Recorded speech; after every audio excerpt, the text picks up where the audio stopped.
I've been quiet for a minute, I've been grinding, still in it, I've been counting these digits. Excuse me, I know I've been quiet for a minute, but I'm back on my business. If you see me, don't trip, just excuse me. Wrong if I do, wrong if I don't.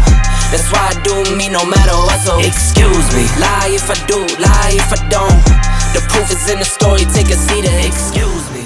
Sometimes I see, I've been doing this since 2018, thinking, and, for me, it's like thinking, when you're a college coach, you got to produce. Now, we talk about Division I. I mean, people get all, I always say you got to have, if you really understand the rules and how hard it is in Division I, it's changed a lot since the transfer portal. So this is just old school talk, but I always say, man, you got to give a guy 3 years. That's okay. In Division I, there's certain rules, yada, yada.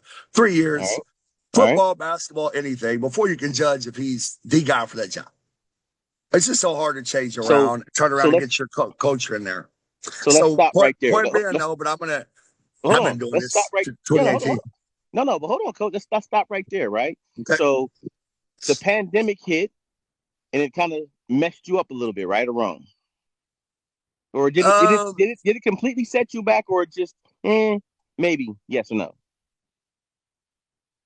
Well, I mean, yes, in some ways, and it also brought some things to my services, my program that probably wouldn't be as relevant because of the shutdown, because of the extended dead period that was happening for coaches, players during that time across the country. And it seemed like it was never going to stop, man. 6 months turned to 8 months, turned to 10 months, and everybody's kind of waiting. So there are some things I created and just kind of out of default that are really some of the top pillars now because of the pandemic, but just because of how instrumental they were with what I do now. So it was kind of a 50-50 answer on that. So then perfect. Then follow me a little bit. From 2020 to 2022, you can say all that was affected by the pandemic, right or wrong? Well, yeah, everything was affected by the pandemic, man. Livelihoods, people.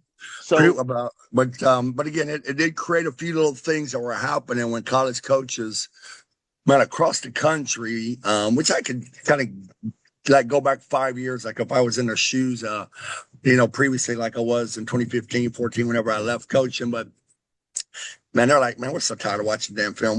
We can't, like, they were so ready to get out. Like, nobody could get out. So they're really at that point at stage, because they didn't really know when the dead period is going to stop. It was called an extended dead period. It was just dead forever. So, man, all they really had was film. And so they were just circulating. And every talk was like, man, this is about the 50th film. This is ridiculous, yada, yada. So we can say professionally, what you wanted to do was really, if you had a reset button, you can say that reset button was reset and started over in 2022. Can you agree with me on that or no? Well, I never stopped. No. Hold on. You got to just stay with me, Coach. The reset button, though, the whole college and everything, how things were being looking, kids getting 10 years and all that stuff. It all pretty much was like, hey, we reset 2022, right? I'm not smart enough to really judge to what, if you want to ask me truthfully, I mean, the NIL and the transfer portal and the ridiculous rules that NCAA have set up these days to give kids all the power. I mean, everybody's got a different opinion. You can talk how you want it. I mean, now there's something, now there's people question, like, is it 5 to play 4? I said, how could there be a 5-year to play 4 rule when guys are coming out of the G League now? I don't know. And the crazy thing is I have experience, like you said, but my experience is only relevant in the sense that I do have a deeper understanding of the recruiting process, no matter what time. However, if you had to ask me pandemic or today's rules, aka portal, and other rules, everybody just says portal.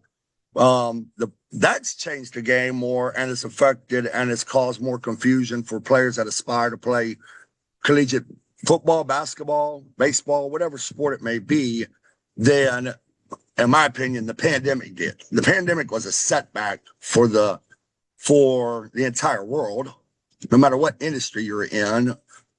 22 to now, it keeps getting more challenging based on who's in that boardroom passing these rules, regulations, and why they're passing them.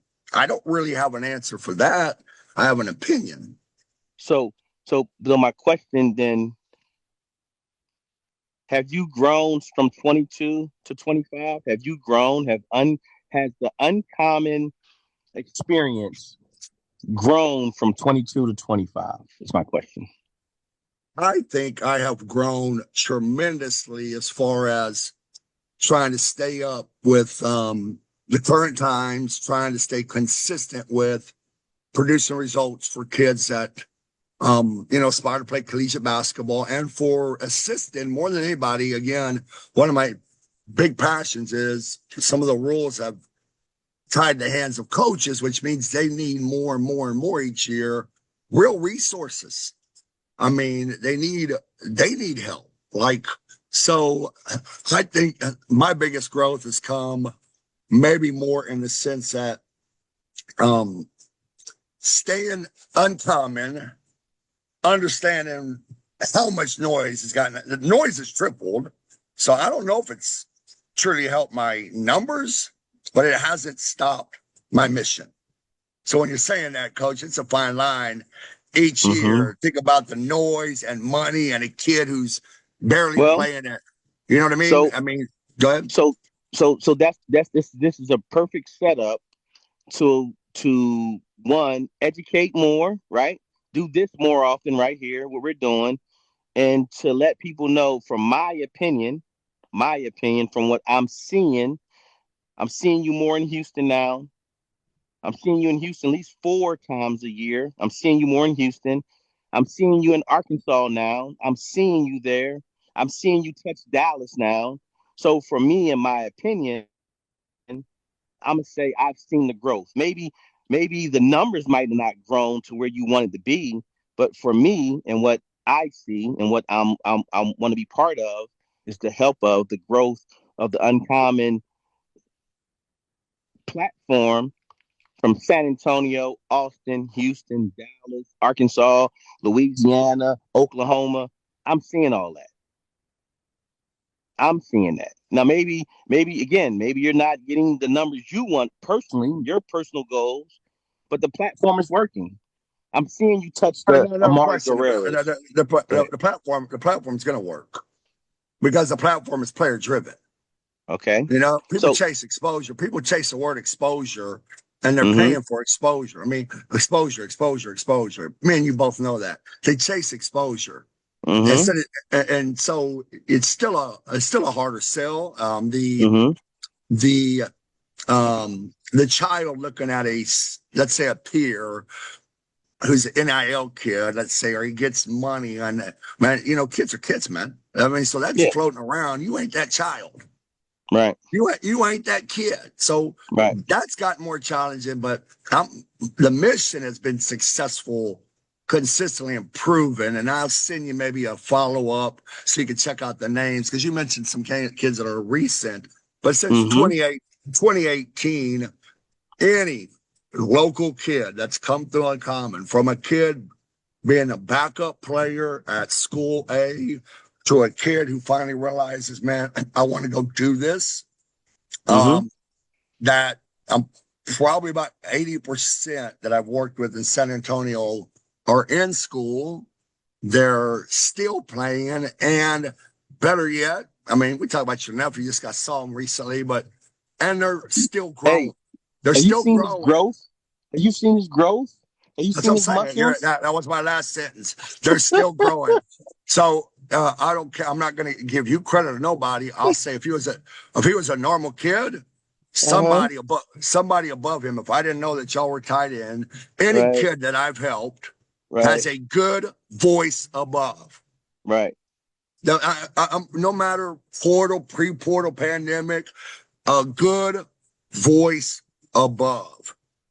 Well, and you know what? Go ahead. I'm sorry.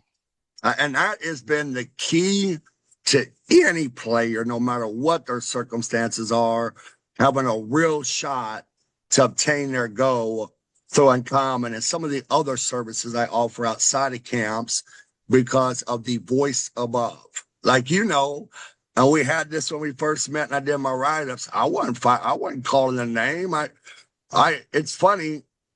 My last report that I send all my collegiate coaches and how much I put into those, a parent had a real serious issue with a couple of lines about if he gets, in peak condition, because the body's there, physicality, good kid, good grades, he checks some boxes, but he can't go longer for an hour or two. So that's his cheat sheet.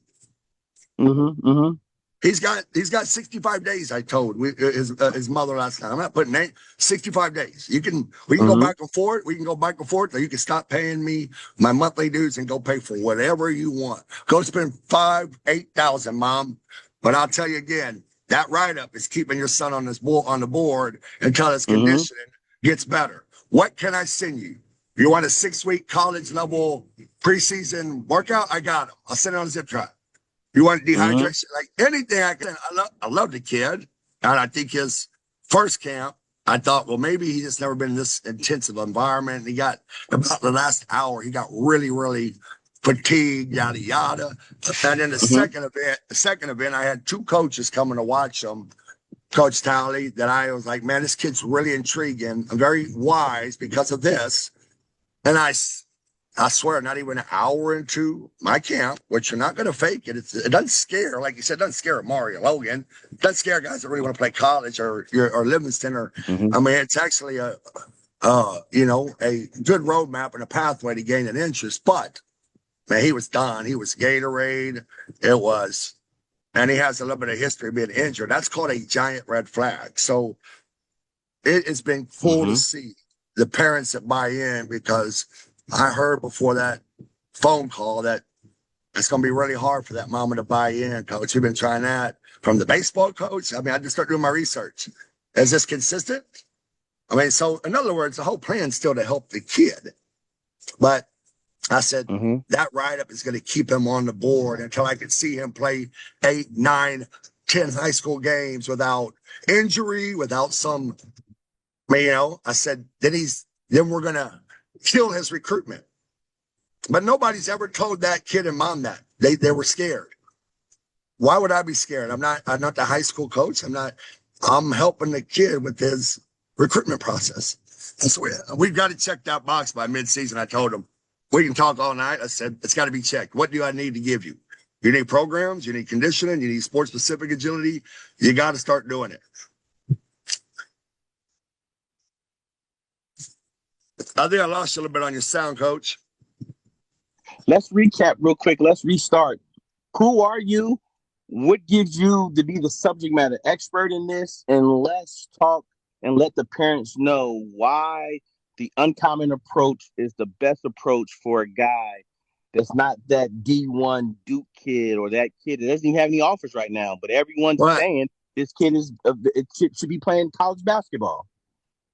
Well, even the D1s, I mean, I started getting a little bit, I'm a competitor too, but I can go back to David Punch, Evan Chapman, guys that are in high major, mid-major.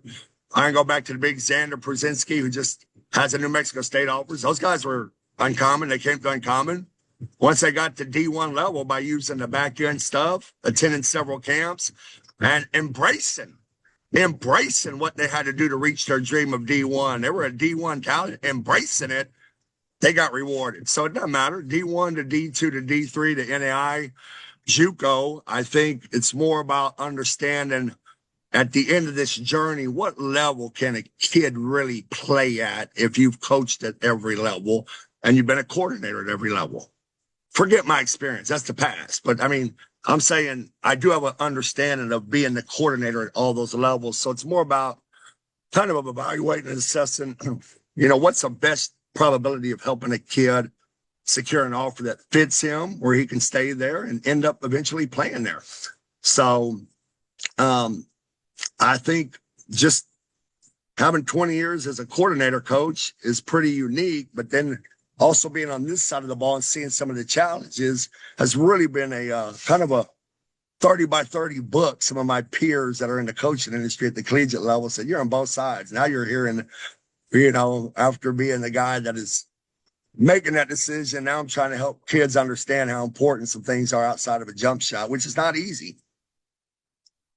It's honest, but it's not easy for a parent and a player to decipher what they must do. But goddamn, there's no other way. And that's where I get frustrated, because I thought results. And here's my 22. When I was a coach, man, if you win, I gave myself 3 years. If you win a title, then you can get better players. Everybody said they wanted to play fast. My team averaged 109. That's facts. So year one, I could say all I wanted to do, coach, but until I had proof, film for year two's recruits, then I'm one of those guys saying, yeah, we're going to play fast. We're going to shoot a lot. You know what I mean? That's going to be our system. So again, I thought, man, give me 2 or 3 years. If I get more kids percentage-wise offered to Uncommon, I can really make an impact on this world, this game. And I did. And it hasn't happened. So I have to regroup, man up, and say, well, it's not like coaching. When you win a championship, I'm going to get me a better talent. Now I got something to sell.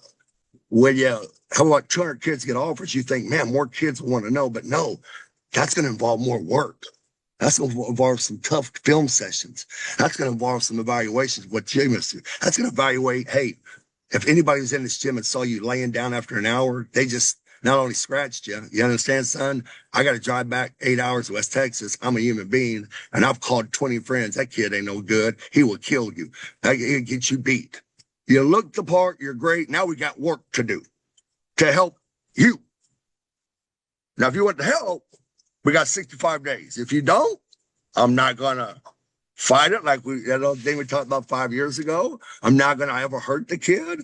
I'll let him pay for it. But I know in the end, coach, that about January, that's going to be researched really hard. And these parents and players need to understand, as a lead coordinator at Texas State, I'm not leaving I'm calling coaches, baseball coaches. Is this anything I see, if I have 5 names on my board, we're going to start researching now before that first call is made for the first offer. And that's what these kids get. So that's a true myth that's out there, that when it comes to time to where, though, you got to cross off names, you guys really get into the weeds of things to make sure that kid's a great fit for you? Yeah, or you get your ass fired. That's it, huh? Okay. Hey, because you hear about this all the time. No, let me be all serious. I mean, I figure I'll be a little more shock factor today, because I said that's what seems to be working these days. But it ain't. When I say shock factor, it's not shock factor to my colleagues and peers. Right. If you pass the uncommon test, you become really easy to help. And that ain't no climbing the walls. You were in the military. That ain't no. It's being college committed. Yeah. It's understanding, having a direct understanding of what you must do between this time frame and this time frame, outside of going 1,000 different tournaments and leaving and not knowing. And it's essentially an A, B, C, and D. If C and D has to match your A and B by the time I start to get you real looks, that's because you're getting a little gap. I'm not that kid, but man, I've seen the guys that really want to play, whether it be D3 guys or, man, just a kid that has the aspiration and the drive. Too many people get focused on talent and exposure and patting the kids back. And I think the guys who pat backs, I think they're, I don't know who they are, but the ones that are always patting backs, I think it's a disservice. Yeah. Hey, man, it's winning a basketball game, keeping him on a select team, and then that senior year's over. He's a kid. Yeah. It's called a disservice to pat him all the time. And I'll say this out loud. I mean, hey, if you're going to play select all the time, every weekend, then as a parent, allow that coach to, and again, this is just an analogy, coach, allow that coach to sub him the first time he done sprint his lanes. Because coaches on the sideline are looking for guys who sprint lanes consistency. The first time he done front the post. Right. If he misses the screen, right, sub his ass. Now, if you let him over 4 days be subbed, because that's how I ran a couple of years of select, but I knew I wasn't going to do 12 teams. That wasn't I was trying to find this path. If you let him be subbed and just leave him alone, I say that kid may surprise you. Kids are human beings. He may surprise you if that's his real dream. and he will fight and he'll start. But that's the fine line of being real self-disciplined today when you're asking about the changes of the pandemic and so many things that quote unquote say exposure at various levels from select to showcases to elite camps. The word exposure is everywhere. So you got to be really self-disciplined if you're going to put yourself in front of a lot of coaches' eyes, and we can discuss that later, and some things that you control. Because don't blame your coach, don't blame your select coach. Let's call it like we see it. If you're benched for 2 games by not having a college habit consistently out there in that format with them coaches all in the gym, how you going to act? You going to move? Probably going to get a talk out in the hallway by mom, but they just don't know. So, so those kind of things, I say the self-disciplined kid in any scenario where there's a coach in the building, you got to have a really understanding, which is what I truly do, not an opinion, experience. And I'll kind of tell you the 3 things I do to back it up with other college coaches, which is the beauty of getting a kid like I just talked about to start to change for him. If you add more college coaches, and it's all current and former college coaches that I use with some of my services and resources, kids start to buy in. They get one phone call, then you got them. It's kind of like getting over that mindset. Once you pass a mental breaking point, you can be mentally tough. Now you're tough. You know that, Intestinal coach. fortitude. Yeah, intestinal fortitude. That's what it's called. Yeah, no question. So same thing I'm doing here. If I can get that first call and them to believe in some of the things they're learning and doing in the fall, then I've got a real chance. I've seen them like, oh, they just stay in that lane now. And they start to increase their own recruitment at that stage. Well, I do like the platform as far as the way you do the structure of your camps. As far as when the guys come in, you signing them in, they're talking to you, then you're turning them over to the college coaches you have assisting you. I really think that gives your program a lot of value to whereas though you mentioned some other programs to where they talk about recruitment now. You're talking about recruitment now, but you got actual active college coaches in the room giving true assessments and true where that kid looks like right now from their what they would use and what they would need and what their friends look for. So I think that adds value. Can you talk about that? What gave you that fruition to say, you know what, man, this is what I'm going to do. I'm gonna make sure Uncommon is that we stand apart from everybody else. Can you talk about that? Yes, sir. And again, I think I'm really working hard to do an educational series with other college coaches because I think that'll grow Uncommon. Because I still have the same passion. I mean, I believe in Uncommon more than anything as far as for the player that is dedicated, but just may not know. And for the parent that's kind of seeking some, real honest feedback. I mean, those things are good, but here's the thing I can't fix, coach. And this is the humbling part. And I ain't got no problem. I've been humbled many a times in my life. Many a times. But if my numbers are low and man, I'm not worried about anybody else and I'm inviting, I'm calling, I'm boom, boom, boom. And then you go over here and there's a whatever, so-and-so showcase, and there's 200 kids signed up. Because there's a lot of coaches in the building, correct? There's a lot of coaches. Yes, so sir. there's a lot of coaches in the building. That's the only question I get from parents. So I'm glad you brought that up. It's the fall. Why do I do it differently and use my camps as a byproduct to discover talent, post-camp calls, and then really, really delve in to what they must do moving forward and giving them the steps, not just basketball, because exactly what you just said happened in my last camp. If I have 7 or 8 coaches, 9 coaches like I do in spring camps, that kid's done. Coaches talk to coaches at that stage in a real environment where kids have tripled their recruitment with Uncommon because of the opposite, which is awesome. Then you've got a kid early in the process that can fix still one thing that could be the reason he's going to get his education paid for, and that is being committed to his conditioning. Now, he learned something. We know the A and B. So I'm very, very particular with, presenting 3 layouts. The summer layout is different than the fall. This is my last one. The fall layout is different than the spring, and it's all designed based on my background as a coordinator. But how am I going to tell you, Coach Tally, with parents in the gym, when they got 14 coaches over there? 14 coaches going to be at this showcase at so-and-so gym. How many? I said, I have 3 working on staff. But again, just come once. I mean, I say, do your homework. Well, this is where I don't get it. Like, do your homework. Look at full list of the top prospects accepted offers and just come to one camp. It's 110, 130. I mean, I know if you paid more for that for entry and parking at Mission Concepcion. Come on. But seriously, bring it. I said, and you'll learn really quick if you want to play collegiate basketball. You'll learn really quick afterwards what you got to do at the season starting to increase your own recruitment. And then you'll learn how hard I work at midseason and beyond to get you 1,000 looks at the right fit at the level you're playing. Because my only interest in is a secure offers because you're willing to work. You got the roadmap. You can't just be willing to work, and you got it straight and early enough to basically boost your own recruitment. Or you got a one-day event, and I'm going to say this over and over, with 20 coaches there. I was that coach with my coffee. And we're there, and there's 5 guys circled 3 times for West Texas A&M that I'm watching 3 times.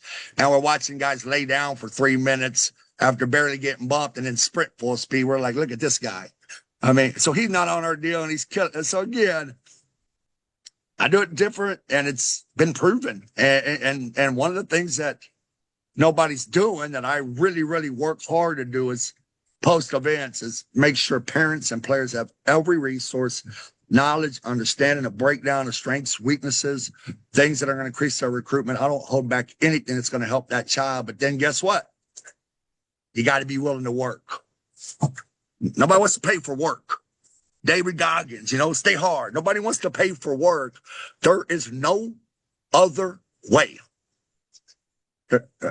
Exposure is overrated. Exposure is gained over the long term of the next 7 months. So if I catch you early, and it's proven. I've been doing this at St. Mary's the last 2 years of finale. I moved it this year to try to help some inner city kids to an organization. And that's always been being a Southside kid myself. I've been trying to do that, make it affordable. And I let them pick the kids they wanted to get that rate. I'm different. That's a discounted rate. I ain't money, but you pick the kid who's working hard, who's got good grades.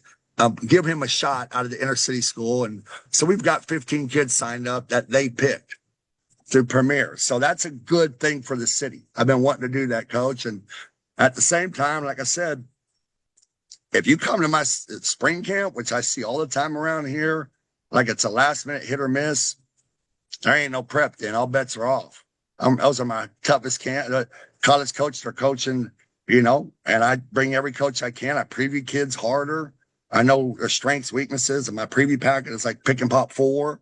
Like I'm really previewing to try to get fits and get as many eyes on them then. That's your time now.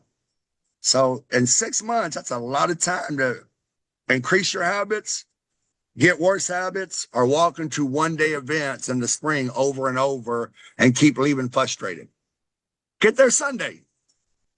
I swear on everything, I'll give you a refund. You'll know exactly what you must do. I am passionate about that, but that doesn't sell as much as how many coaches are going to be there. A lot of these kids ain't a finished product, Coach. They don't have the voice above, or they've been padded too long, and now they need a reality check. But I'm telling you, a lot of parents thank me and say, man, that honest stuff, man, we haven't heard that. I could already see some small changes in my child. And I think that's awesome to me. So one of the things you're talking about the change is making a high school player a college player. That's absolutely everything. What does that process look like? Well, I think there's 3 things. I mean, you got to be consistent at being consistent at what you really do. That's going to get you on a college roster. And what I mean by that is especially if you're a senior at one of my camps, if there's 2 things identified that physically you're capable of, it's going to be, you kind of have to buy yourself a year with those two things. Absolutely continue to work on your game, but you got to be consistently committed at what you're elite at. And that's hard to tell in a, 3-game showcase. It's not an alcohol. You got to play, you got to do your thing. You have to be,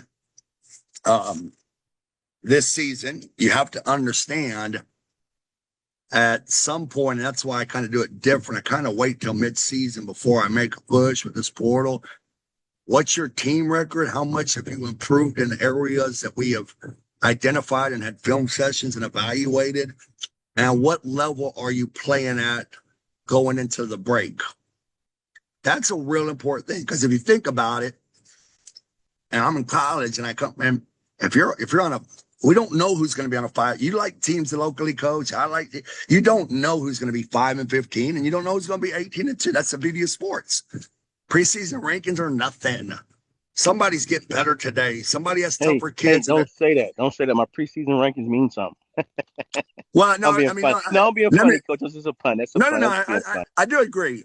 Like University of Texas, but typically they're based on the year previous or some early success. They are. Yes, they and over the course of practices, and this, to me, this flows into recruitment.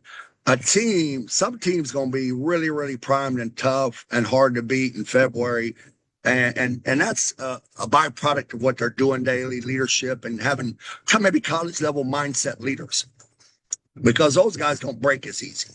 So the same pertains to recruiting and the recruiting process, and what Uncommon's about. We give them a little chance to progress. We overfill them with knowledge, not just me or advice. I have recruiting webinars called Inside the Mind of a College Coach.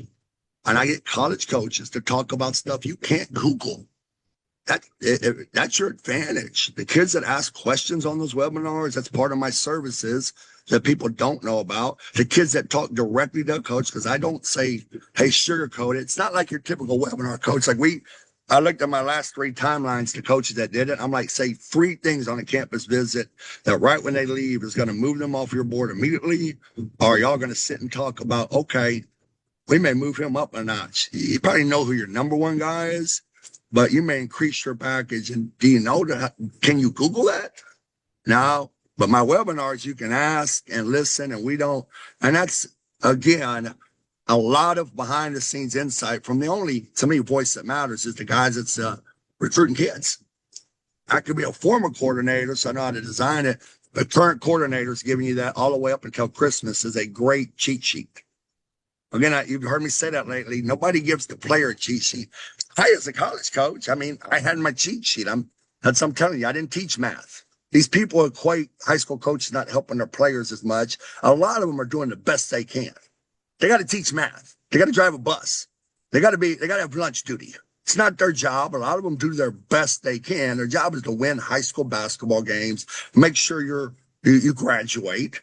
A college recruiter's job that I got paid for, I didn't do any of that. I got 2 scholarships, and my boss depends on me to bring him 2 guys he can win with, and the Lone Star and the Southland back in the days, and Olu, and whatever you want to call it based on levels. I got to bring a fit, and I got to research all the things that I'm teaching kids semester 1. And that has been what has really separated it from my players, where a lot of guys maybe are fearful of having that conversation, or maybe they don't have it, but because of money and dues. And I'm not, but I'm smart enough to look around at financially what sells easier. And I know what sells. It's called exposure, but it's kind of like, moving on to the next kid. I say, are you really getting exposure? And does the kid really know what he has to do? Because the only person they're really recruiting, is the kid. So I got to get that kid as prepared as I can before I get him a lot of situations, looks, elite camps. Like you spoke about Logan. Logan's advantage at elite camps, they knew who he was. He knew some things outside of hitting a jump shot he had to do at a high level with 55, 65 kids in there. And so he's getting a little bit closer look. I couldn't do the second part. He could, but that's his constructive behind the scenes feedback, because they're not going to correct kids in elite camps like I do at my camps. Mm-hmm. What would they? If you're laying down on your phone like an idiot or taking yourself out of a game because y'all played 3 games at an elite camp, they're watching that. I promise you. And you're done. You're off their list if you're close. Or you're doing the opposite and you have a better understanding of those moments and you connect the dots. And now you have a real chance to increase your recruitment, potentially leave with an offer. And that's the only goal. I don't have any other objective. And it all starts and ends with what we do behind the scenes, college prep evaluations. I mentioned Inside the Mind of webinar, college coach webinars. And then you say you watch me at games.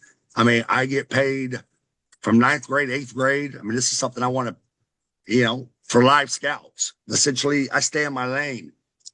Sometimes I'm at games scouting a player who's not in my program. They pay for highlights, and a parent wants a real assessment. I go live scout like a former coordinator, and I do a 4-page write-up, email them, and we get on a 1-hour call, and it's a paid service. I mean, it's a resource to grow. Nobody sees it. It's a tool for your child to improve, and as you improve, you elevate your recruitment, and your level of recruitment is going to be based on how much you're committed. I mean, if you have D1 commitment and you come to me and you're like D3 plus, which has happened, they have D3 plus interest that have gone to Division I. And I've had 2 years, and it's because they have so many things right from the source that matters that they must do to get to D1. Their dream starts to become a reality. Please check my testimonials. Hey, coach called contacts for me. It's my lane, and it's been good to see, but it's still a tougher lane, coach, than taking pictures. That's just really, I'm stupid, of 20 guys in the gym. That's a good marketing flyer.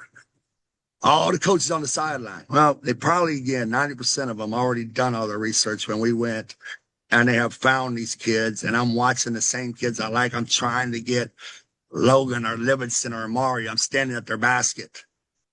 And there's kids in there that really want help, and they don't know better. And there's parents that are assuming, man, maybe I can get some exposure, but they come to me and they, that's where the complaints start. And I say, well, why haven't you been to one of my camps?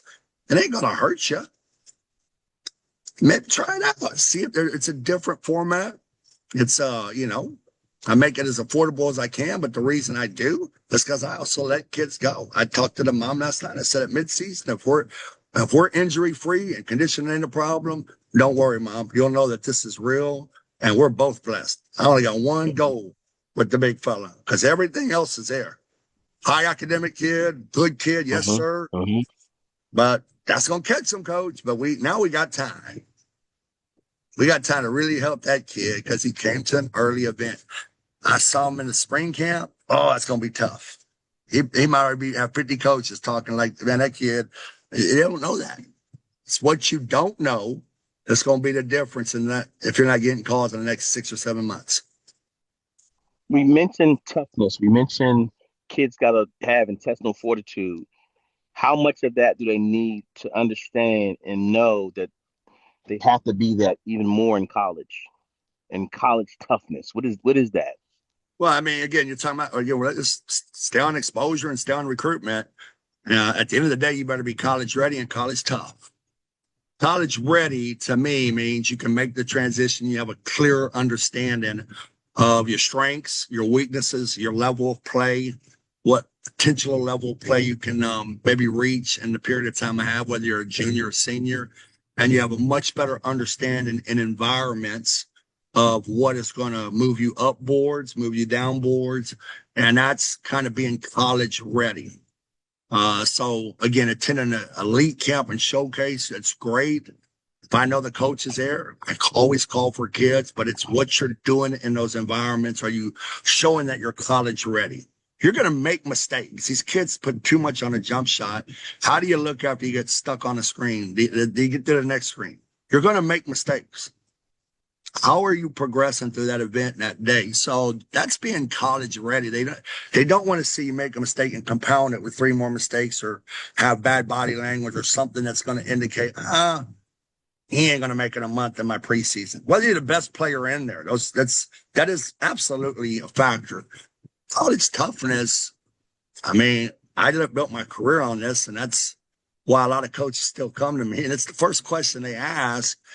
And you got to really define it. Toughness is not kicking trash cans, talking shit in the shed, I mean, it's not the things that are screaming or doing this. Like when you get like toughness is, I mean, I won't use Amari over and over, but toughness is a kid that picks up 94 feet the entire game. That indicates that kid outside of practice, we ain't dumb. We're right down there. He's in condition. Condition ain't gonna break him in the first. I can't have a guy who can't play more than 3 possessions hard. So I'm coming to look at you, and you play 3 possessions hard, and then you start jogging. You've just told me, college is a hell of a lot tougher than playing in this game. So college toughness is communicate, and I still don't get this. And I've gotten so tailored down to helping kids say, okay, on a dead ball, can you say who's got 22 and we're in one defense? Could you start there? And then you look around. So communication is college toughness, but start looking around, because you go to more games than me. If you're just depending on your physical talent, good luck. Because there's a kid in there, and I say, hey, when I see him at my camp, I stop him and I say, hey, you're communicating everywhere. Forget these guys. I'll tell you, they're going to either catch up, because again, the showcase, they all pay the same money. I'm focusing on the guys that are there to really get exposure. Now we got a camp. Now, if I stop and tell them, then they may understand and start to catch that kid. But I'm not taking away from a guy who's there in that kind of environment and that maybe nobody knows about, that's talking his butt off, communicating, saying, I got a shot here. Does this really matter? Yes, it's mattered. Last year's finale, 7 of 9 players on the Strive for the 9 signed full scholarships. Unfortunately, and that's why I'm glad you're doing this today, and I try to get inner city. Unfortunately, 6 of them were from Dallas, Houston, 1 from Louisiana, 1 from East Texas. Then you got Amari Guerrero, and you got a kid up in Austin. That's it. So I was inviting, and St. Mary's Stuff was inviting every local San Antonio kid that did all this stuff. And that's why I'm bound and determined to get more local talent in there Sunday. Because if you're overlooked, I got the #1 formula in the country for a kid that's a little bit underrated this time of year. And that's why I'm still trying to be inventive, coach, of working with this other organization and giving inner city kids 15 kind of vouchers so they can, but I'm telling you, pick the kids. So I'm honest about it, that really want it. Don't give somebody that just has talent one of those spots. You know, it's genuine. Give somebody that's about to have a breakthrough year that you know better than me. I don't know your kids. Coach Talley knows your kids better in the Sharks days than I did. If I told you that, that'd be between me and you.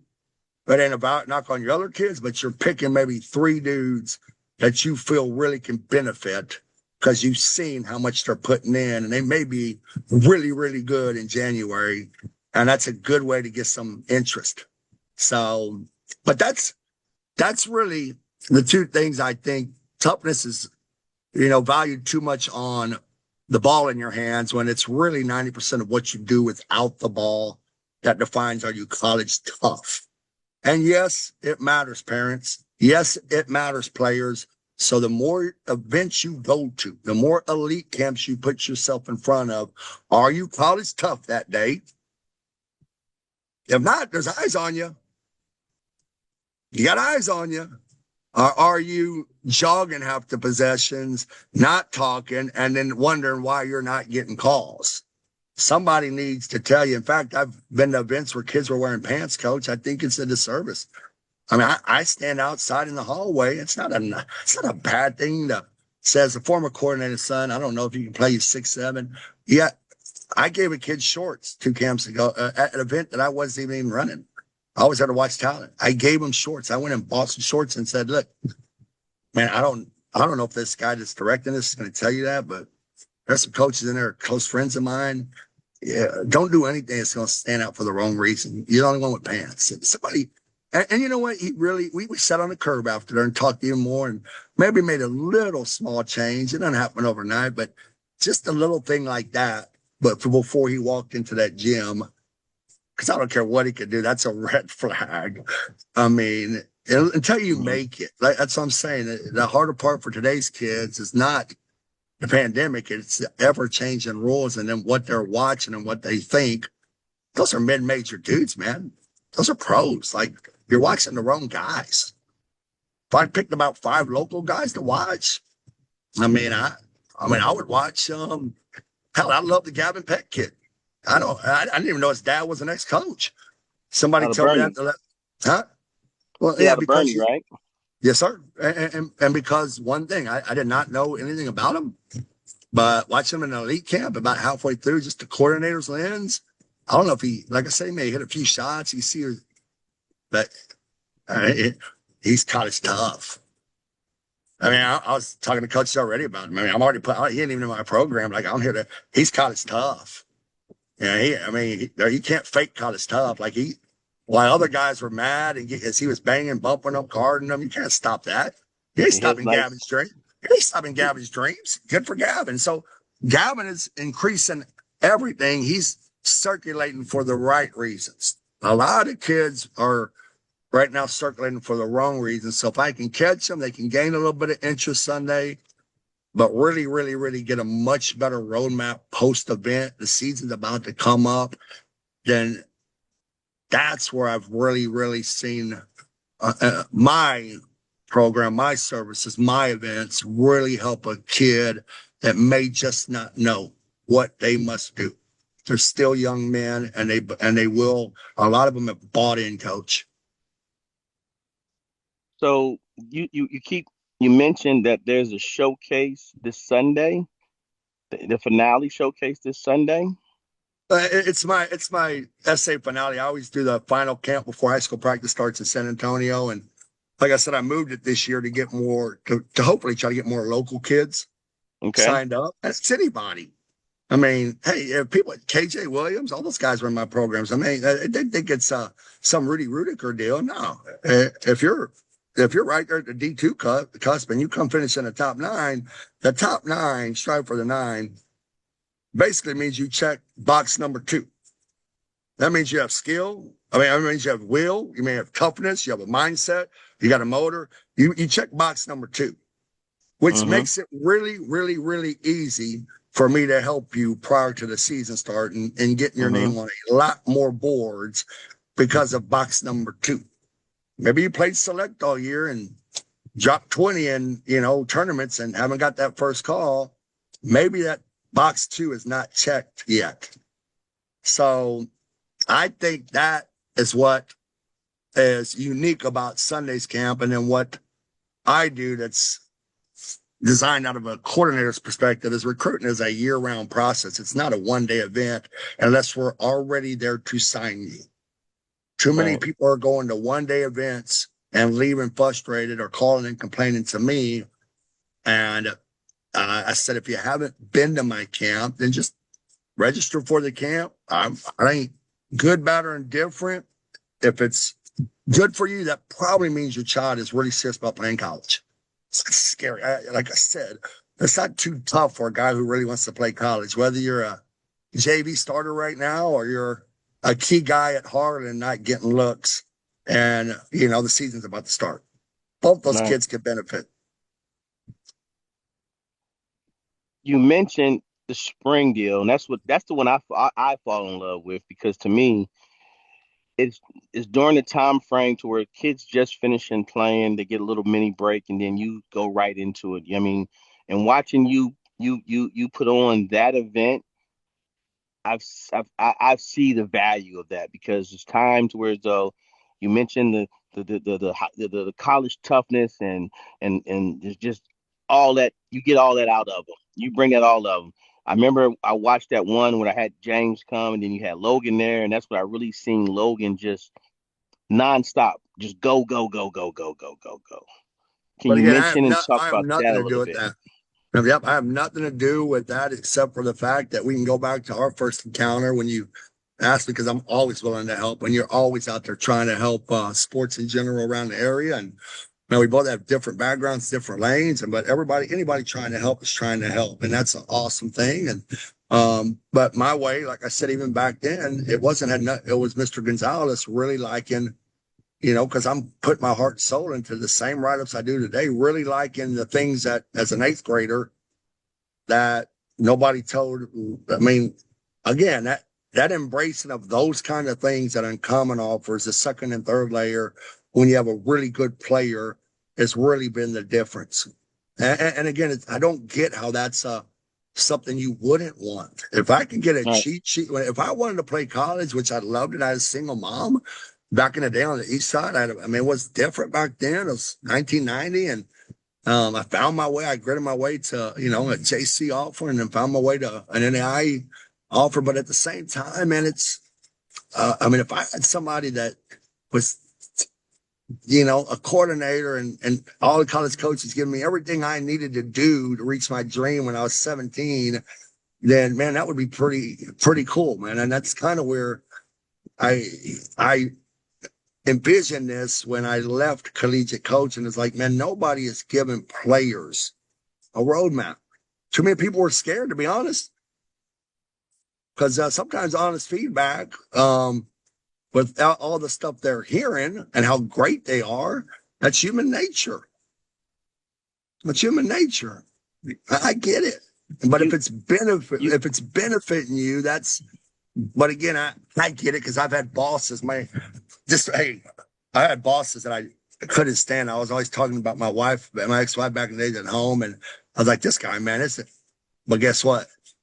That's the ones that taught me the most when I was coming up. I ain't gonna admit, they're my mentors still. I'm calling them. The same thing that happens. A kid that I've talked to, I swear, Coach, for me, it's been 5 years. I catch them at HEB. I should have listened to you, Coach. They're done now. Their playing time's over. That's the heartbreak of the spring camp, because in spring, like you said, it's those guys that have been through the program. It's guys that are really willing to play. I'm not going to take away and let guys that half butted it all year and are just trying to get instant exposure. I mean, the object in the spring camps, all bets are off. I'm trying to secure offers. So everything, there's no prep. There's no time to fix a habit. There's no time to understand. You're getting a closer look, but that's a good thing at what, and if you understand in those moments, what's going to turn interest to an offer with eyes on you looking a lot closer, that's a spring layout that you came to. You saw a couple of kids go home that day that everybody loved playing in showcases. Like, how is he still here? That have about a 40-inch vertical. I mean, you know exactly what I'm talking about. I know exactly what you're talking about. But again, there's two things, and I'm not the voice above matters. So your nephew must have had a really good voice above, because he's a kid too. And he probably decided, because that's what's his dream, that I'm going to fight through it. I'm going to keep climbing the wall. I'm not going to, the voice above that says, you're getting robbed. You're at the wrong position. Yeah, because I hear it all the time. I have to change my recruiting background to helping them as a recruiting coach outside of just helping them get recruited. And that's what I try to do. That's more of my passion than sharing a profile or player card. That's an easy way to research real leads. Where'd the roadmap come in? Where'd the idea of, hey, man, I can get kids in my camp. I can do all these great things, but where did the idea of, let me start putting them on a roadmap? Let me start calling these kids and making them talk to me on Sundays and say, hey, listen, give me your footage. With your footage, this is what I need to see. I know who needs to see this once you do these things, and give them a real, true, you're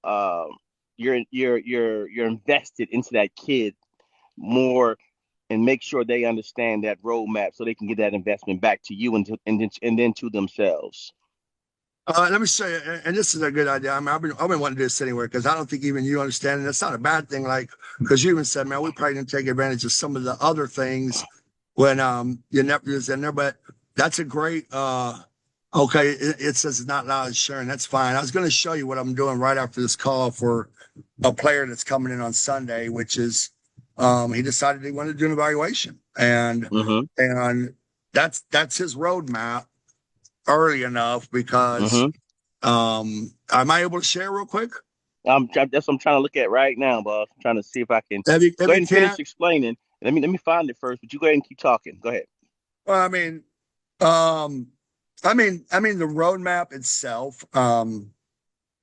to me, it's really, really identifying post camp. Again, if you're in the report and if you're assessed, I mean, I use that post camp meeting with the coaches to get all their notes, gather their insight. I'm not just doing it egotistically. I mean, I'm really trying to gather all the insight like you would with the college staff and who's going to start at cornerback or whatever. I don't know football, but it's the same thing, you know, but then you take all that and right after the camp, I offer, you know, 3 things. And one of them is getting a full-blown college prep evaluation before the season. And that's really, really, really, really a roadmap that KJ Williams had, Amari Guerrero had. Even after being great in the camp, I don't take any chances. If you wanted to go D1, there was a lot of things that we discussed on his post-camp evaluation outside of which right before season, it was a finale last year. Those guys that were in that room, they had a real clear understanding now, okay, straight from the, eval that we did for them of what their first semester needs to look like. It was goal setting. It was what games. Again, guys that don't understand what really best represent them on film, it's harder to navigate through, the process of increasing your recruitment over the course of a season. So the roadmap involves 3 or 4 things. It'd be easier if I showed you, but since I can't share the screen, then it's essentially, about a 5-page evaluation of full games that a college coach on staff at the camp that I can pay them a little extra when they get back if they want to do one. And we both watch one game, and then we really get on a call and review that particular player's plan. Mm-hmm. And I'm very, very, very aware of not being a recruiting service. I'm serving kids because the recruiting service doesn't. It's why I always said, how'd you get robbed by NCSA or Captain U or the skill D1 guy? I said, did they ever see your son play? Have they ever coached collegiate basketball? Who was your recruiting coach when you paid $5,000, $7,000? Did you see growth? Did they give you any real feedback on what a player must do, or what was the sales pitch? How did you get robbed? So again, you're missing from A to Z. If you're getting caught into a contract, you're missing what goes into the next 7 months, whether you're a junior, right, senior, or particularly a sophomore. And that's what I mean by step 1 after camps is the college prep evaluation. And that's been, you started this conversation with this. The pandemic is where I first did it. And here's what happened. I was sitting in a little apartment, and coaches around the country, 5-6 months, were like, man, this is getting so. I was sitting there thinking, I said, well, what if I decipher a bunch of film, and if I find a guy who looks good and just kind of pay it forward and pay you $75, would you be willing to buy? So in other words, they're getting hundreds of films because it's a pandemic and a dead period. And I'm deciphering and looking at film to see if a kid has any chance at all to play. And I'm sending to about a circle of 10 coaches, and we're just paying. And that's where the evaluation of film started. My brain started spinning like, well, what's the first thing I watch if Coach Talley called me and he didn't know jack crap? I ain't saying you don't know jack. Or if he calls me and I'm at Texas State, hey, man, there's a kid at Cole, man, who's deep. I'm going to go watch film. And that's where me and Mr. Hicks go way back. You got to be credible. You got to be close. When he first started with this little pad 30 years ago, credibility and keeping consistent. Yeah, that kid can go. That's a good lead. But again, first thing I do is I'm going to start researching film. If I get a phone call on a kid and I'm either going to use you as a resource again, that's where I am staying consistent, or I'm not. I'm not going to burn a bridge. I'm not going to say you're a bench stock. I'm just going to say, thanks for that lead, coach. But now I know that you don't know what I need at Texas State to win. Whether it's right or wrong, that's why I do what I do post-camp with a college coach that's current. So again, you take it, and that player has a direct roadmap. It helped at least 20 kids secure full rides that were really on the bubble at legit D2, NAIA, and a few low majors last year was really their roadmap, their evaluation, and their mid-season assessment. Now we can target a fit, and their mid-season assessment, every single one of them, coach, their levels increased on that, because parents say, why you got my son at NAIA? Because that's what he is right now. Every single one of them kids at midseason, their assessment was higher. What does that mean? It ain't rankings. It means they have elevated every facet of their game based on their roadmap, their evaluation, the webinars, the insight, and bam. Now we're targeting low major fits and high D2s that fit your strengths. You're playing that level of basketball. Good for you, Hunter McNelms. Bam. Good for you, Brendan Ballard. Bam. I can go on. Who had barely struggling through the process. Aaron Gonzalez. But bam. Good for you, Logan Gonzalez. Good for you, Paul Gumbart Mendoza from Wimberley. Bam. St. Edward's full ride. Good for you. Good for you. You mentioned some of the guys already that you've helped. Who are you can you talk about, I don't know, how much you can tell us, but can you talk about some of the guys you're helping right now, and that there are some juniors and seniors that you're, helping getting some good offers right now? And you mentioned the guys you already know. You got eyes on? Yeah, I mean, this year it's been kind of interesting. I mean, like 4 or 5 guys that were in my program a year ago. It was rare last year, so that's cool to see. I mean, I don't know if it's the game's changing a little bit, or some of the college coaches are deciding to get men to mix it back some freshmen because they're tired of being all transfers every year. And I mean, I don't know. I don't have an answer for that. But what I do know is the guys that are in the program, Carson Cox from New Braunfels, Logan, Amari, Paul Gumbart Mendoza. Man, I guess 5 or 6 that were in Uncommon since either a year ago from a spring camp, or a couple of years, that are all off the books now. They're all offered. They can enjoy their senior year. But one of their big advantages, coach, like I said, was all summer in those moments when I'm texting, calling, and using my back end insight, even at a big live period, to get them looks, was they knew what they were looking for. They knew who was coming to watch them. And it was a little bit of a reminder from Coach V. Don't forget, if you go 1 for 9, do B and C, because you can do B and C. It's within your at an elite level. You're going to be getting looks this week, and make sure they may not be able to offer you, but they're going to talk to somebody on the way home, even if they're not. And that's what their advantage was going into the season. And I'm so proud of 5 or 6 of them don't have to worry about exposure no more. They're signed, they're offered, and now they can enjoy their senior season. So I don't have a lot of seniors locally that haven't signed that were in the program. I've got about 5 that I really, really, really like, and we've got a lot of work to do between now and Christmas. But they absolutely, the foundation's there for them to play college basketball. And now we're building their roadmap / plan going into the season. And I'm hoping Sunday that I discover, and, maybe 6 to 9 more kids that really want help and are really sure the drive. They maybe not the most talented, but if they got the drive, you should help that kid too.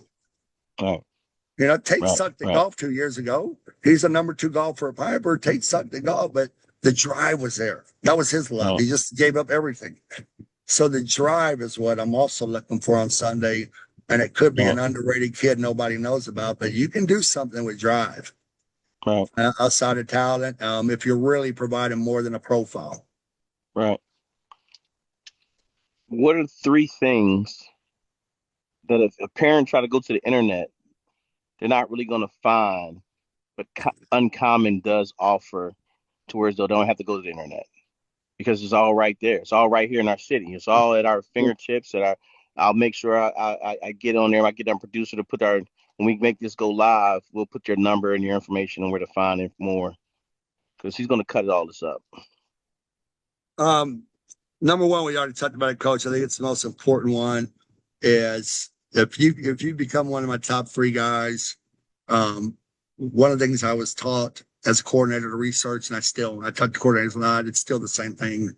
But it is a fact, and it should be known, is if you're the main voice above, we're going to find who you are, and we're going to ask particular questions in the recruiting process that really can really hurt your child or help your child. You got to be really, what they say to me, we have some of those discussions. So I think you can't Google how important the voice above is. So if it's a mom, a single mom, if it's a dad, we need to know what the most important voice is above that particular player that we're potentially recruiting. And why?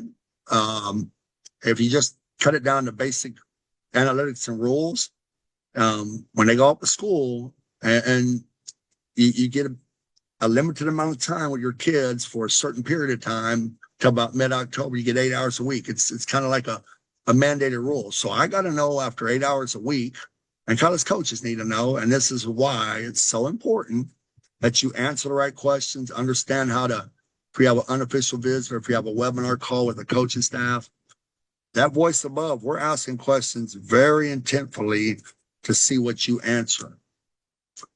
And if you're answering something about your high school coach sucking, if you answer something about why you moved teams 3 times, you can move teams 3 times, but you got to know how to answer things that are going to make me not worry that outside of 8 hours, they're going to call the voice above, the most main person in their life, and in the dorm room. And I got to know who they're calling because I got one scholarship. So you got to get real aware that matters. If you're in a live situation, live game or select, another thing that parents need to understand, I know they talk about it. I see Mike Daniel doing it, everybody's trying to do a good job. I'm just straight up about it with my background, and the ones that have, it ain't an easy conversation to tell a grown man. I mean, I did it last year with 2 kids, and I was so proud to see the dad enjoying the games and move up to the top. Can you see me still? Can you see me, Coach? Coach, you still good? Can you see me? I can't hear you. Can you see me? Yes. Yes, I can. So you talk about questions asked. If you get down to like, hey, we want to set up a call with you and your parents, like they're going to ask questions to see how you answer them. And it's not about going to a thing. The second thing is parents do not need to, in those moments, if y'all getting a phone call, parents, they want the 70-30 rule. At that point, they want, players need to communicate. There's a lot of quiet kids and all this stuff. Like they're on those calls, it's 70% of the communication should be coming from not a parent sitting in the front on the deal. The kid needs to be asking. That's who they're recruiting.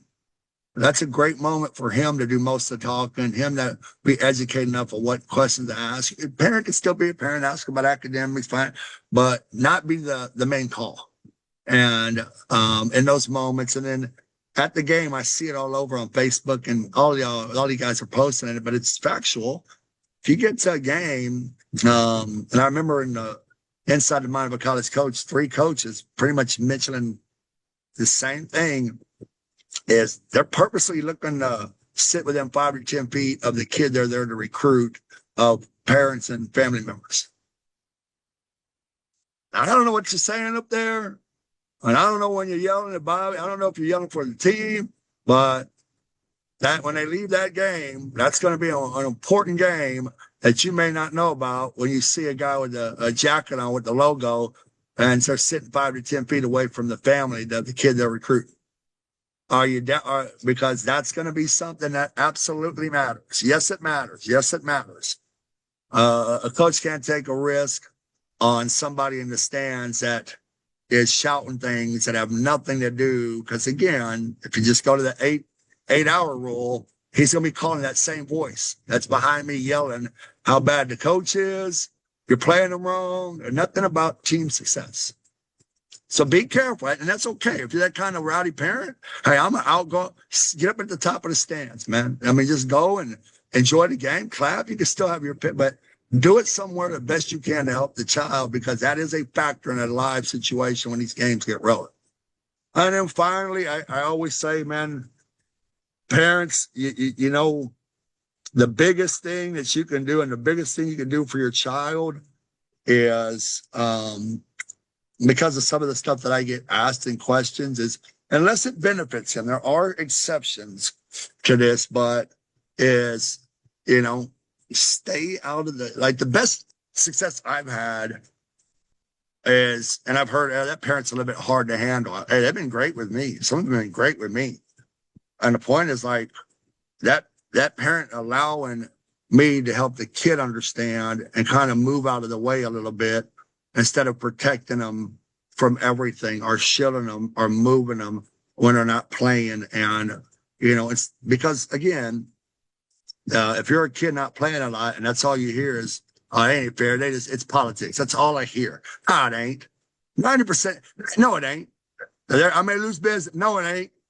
Maybe in a certain few circumstances, but I got 32 years of experience in coaching, and I've never been in a boardroom, a high school coaches meeting, or when I was a rep on TABC, or high school coaches, or any coach, and in a boardroom with no saying, hey man, that kid talks his ass off, he gets great grades, he's a great teammate, he brings everything, let's bench him.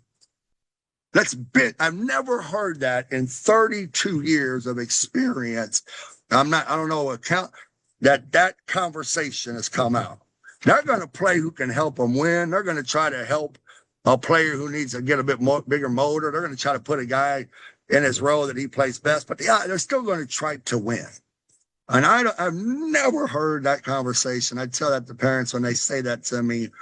I assure you, there may be some things but what you're doing, and why I tell that to parents is, if I heard that all the time, and and I get it. I had a single mom, and she was protective. I had to block her noise.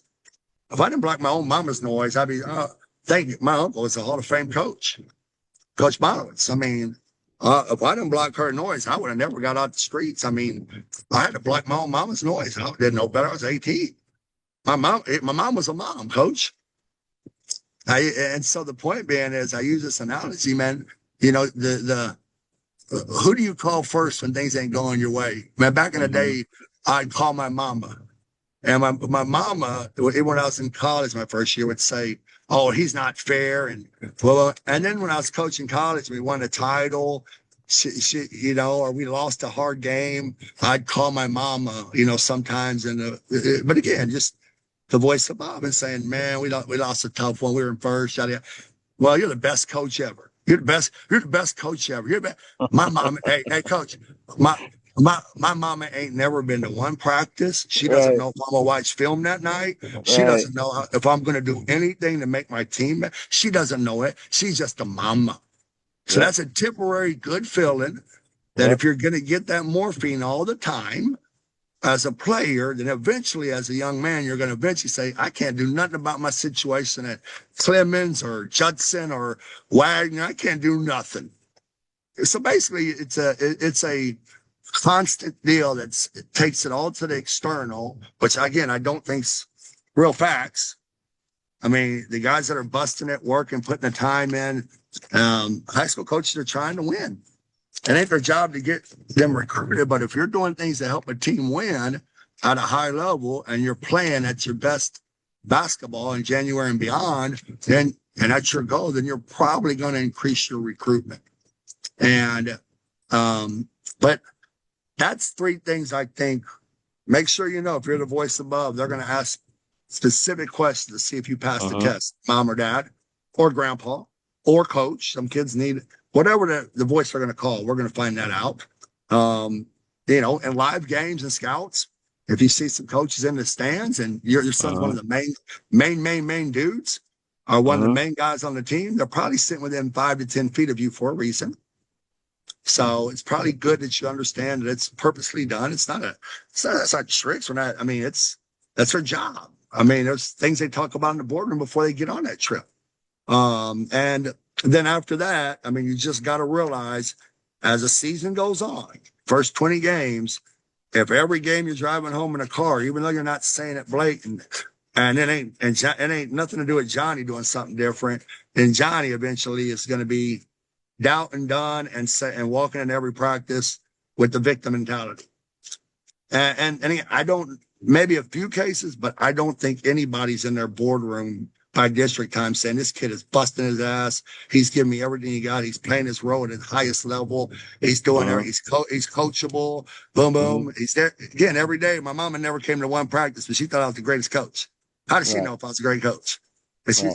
How does she know about my practice plan? So same mindset you're doing with the child. I say leave them alone, get out of the way, tell them if they want more of this, want more of that, keep fighting an attack. Because I always encourage players at my camps, don't wait your turn. There's better players in front of you. If I see some potential, don't wait your turn. That's the biggest thing. You sitting there, go after them. Make them every day the guy who's got your playing time. It makes him better. And you're going to constantly put yourself in position to maybe break through. Don't wait your turn if you're not that guy yet. That's a better approach to me, that a lot of these kids are getting the opposite when they're not immediately having success. And so I think those three things right there, a parent should know will really help their child if that's their child's goal in getting recruitment, because it does matter to next level coaches. And it is something that will ultimately be something you can't flip around. Like in a spring camp, when I see kids, I go, where have you been? And they're physically talented enough to play college, but there's so many other things. If you're not mid to high major, there's so many other things. Last question, Coach. Last question. You got to wrap it up. What advice would you give players going into this upcoming season and getting ready, and just that you would give to a parent to let them know what and how can we get them seen, not seen more, that's definitely, because we don't want to say the exposure word, but just more of advice that say, hey, listen, we need to do more of this to be better. It's a good segue to end this thing. I don't know if you did it on purpose, but that was perfect, Coach. That's great interviewing skills there, baby. I'd say real easy. UncommonBasketball.com. There's 22 spots left. I don't do more than 48. I've seen elite camps with 88. Sign up for the camp. You're going to get an in-depth evaluation. I got a Corpus Christi A&M coach on staff.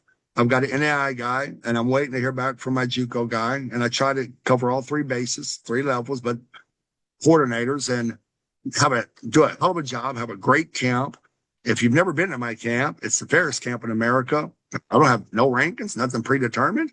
If you're really, really driven and, man, you haven't got a phone call yet, you can finish in the last 9 and immediately give yourself a nice little momentum boost going into the season. I mean, that'll gain a little bit of interest. And then the things you just answered, man, for the kids that may not know about it, I mean, that's the whole part of Uncommon that we spoke about this whole time. We're going to go over everything after a closer in-depth evaluation, and they get a real understanding of college readiness set and coached by college coaches, not just evaluated, but coached by college coaches at my camp. I don't sugarcoat that. And then you'll have a real better understanding with time on your side of exactly some areas you need to start chipping away at. And and then again, I do everything I can to track progress and continue to help kids in other avenues post camp with maybe a live scout evaluation to continue to help them move towards that goal. So that'd be the easiest way, because you get a much better evaluation before the season. You get a real post-camp assessment and game plan straight from college coaches. And you get a chance to assess and tell me, what is your role? What's your situation? And really understand, maybe if you did this every day, you're not going to beat out him, but you can do this every day for your team, that you're going to start really increasing your role by doing it. Some don't want to do that. They want to be the leading scorer. You're not going to be him. So there may be something you can do, but other than that, I just think players have to do 3 things that are universal, whether you come to my camp or whatever. You're going to have to be consistent this year. Eventually, consistency by district play is going to be determined, if that's a goal of yours, what your role is going to be, and if you start to gain genuine interest, not the fake stuff these guys post. Blessed to see an offer. I mean, a lot of that is developmental team, and it's not, and coaches don't like that anyway. So, but you got to consistently be consistent with your play. And that's a broad term, but if you take a select tournament, wonder why if you have 1-2 good games and 2 bad games, and you had your two best games against quality opponents, and then you took 2 games off because they weren't very good, that's an indicator that you ain't college ready. College players are consistent. They may miss shots that you can't, but they're consistent with the other boxes that matter. So, and I think it's stupid terminology again. It's stuff people write on boards, but it's your mindset. How are you when things are not going your way this year? Your first time you're benched, if you get some minutes taken, you gotta lose 2 or 3 games. That's the only time that the one big part that nobody talks about and showcases or really challenges or evaluates under duress is what's a player's mindset like? Mm-hmm. The ones with mindset, they usually find their way to the top 9 if it's not going their way early in the camp. I love the kids, to be honest with you, Coach, that take 3 or 4 camps before they crack the top 9. That's an indicator of I ain't going to mope. And that's happened too. I learned something. I got to get better at B and C. And my good boy, they benefit.